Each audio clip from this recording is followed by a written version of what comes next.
Hello guys. So എനിക്ക് exams നടന്നുകൊണ്ടിരിക്കുക, sem exam.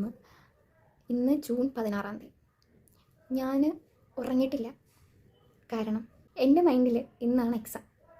ഞാനതുകൊണ്ട് പഠിച്ച് തീർക്കാനുള്ള ക്വസ്റ്റ്യൻസ് ഒക്കെ പഠിച്ച് തീർത്ത് രാവിലെ 6 മണിയായി ഉറങ്ങിയപ്പോൾ. അതായത് ഇന്ന് രാവിലെ 6 മണി തൊട്ട് 7 മണി വരെ ഞാൻ ഉറങ്ങിയോളൂ. സംഭവം അതല്ല, 7 മണിക്ക് ഞാൻ എണീറ്റ് പതിവില്ലാതെ ഉറക്കം മാറ്റാൻ പോയി കുളിച്ച് പിന്നെ വന്ന് വീണ്ടും പഠിച്ച് ഒരു 8:45 ആയപ്പോഴത്തേനും കണ്ണെഴുതി, ലിപ്സ്റ്റിക് ഇട്ടു, മുടിയൊക്കെ സെറ്റ് ചെയ്തു, യൂണിഫോം എടുത്തിട്ടു, സ്പ്രേ ഒക്കെ അടിച്ച്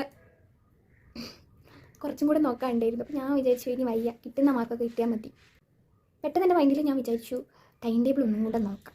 അങ്ങനെ ഞാൻ ടൈം ടേബിൾ നോക്കിയപ്പോൾ അതിനകത്ത് ഞാൻ അവിടെ എഴുതി ഒട്ടിച്ചിട്ടുണ്ട്. ടൈം ടേബിൾ എഴുതി തരും. അതിനകത്ത് ട്യൂസ്ഡേ നടക്കുക. എനിക്ക് ഫിസിക്സ് എക്സാം ട്യൂസ്ഡേ നടക്കുക. ഇപ്പോൾ ഞാനിങ്ങനെ എഴുതിയതിൻ്റെ മിസ്റ്റേക്കാണെന്ന് വിചാരിച്ചു ഞാൻ വീണ്ടും എൻ്റെ ക്ലാസ് ഗ്രൂപ്പിലൊക്കെ പോയിട്ട് വീണ്ടും ഞാൻ ചെക്ക് ചെയ്തപ്പോൾ അതിനകത്തും ട്യൂസ്ഡേ. ബട്ട് ഗൈസ്, ഇന്ന് മൺഡേ അല്ലേ, അതായത് എക്സാം നാളെ. നമുക്കൊന്നും പറയില്ല. കണ്ടോ, ഞാൻ യൂണിഫോം ഒക്കെ എടുത്തിട്ടു രാവിലെ 9:30 മണി. നിങ്ങളൊന്ന് ആലോചിച്ച് നോക്കിയിട്ട് ഞാൻ ഇങ്ങനെ കെട്ടി ഒരുങ്ങി ഞാൻ അവിടെ പോകുമ്പോൾ ഞങ്ങളുടെ കോളേജിൽ എഞ്ചിനീയറിംഗിനും പിന്നെ അതേപോലെ തന്നെ മാനേജ്മെൻറ്റ് കോഴ്സ് BCom BBA അവർക്കൊക്കെ സെപ്പറേറ്റ് ആണ് എക്സാമും ക്ലാസ് ടൈമിങ്ങൊക്കെ. അപ്പോൾ ഇന്ന് BBAയുടെയും BCom അങ്ങനത്തെ ഉള്ള കോഴ്സസിൻ്റെയൊക്കെ എക്സാമാണ്. അപ്പോൾ എൻ്റെ ക്ലാസ്സിൽ, അതായത് എൻ്റെ സീറ്റിൽ വേറെ ഒരാളാണ് ഇരിക്കുന്നത്. ഇതറിയാതെ ഞാൻ അവിടെ പോയി എൻ്റെ സീറ്റിലിരുന്ന് വിഷമിക്കാൻ വയ്യ.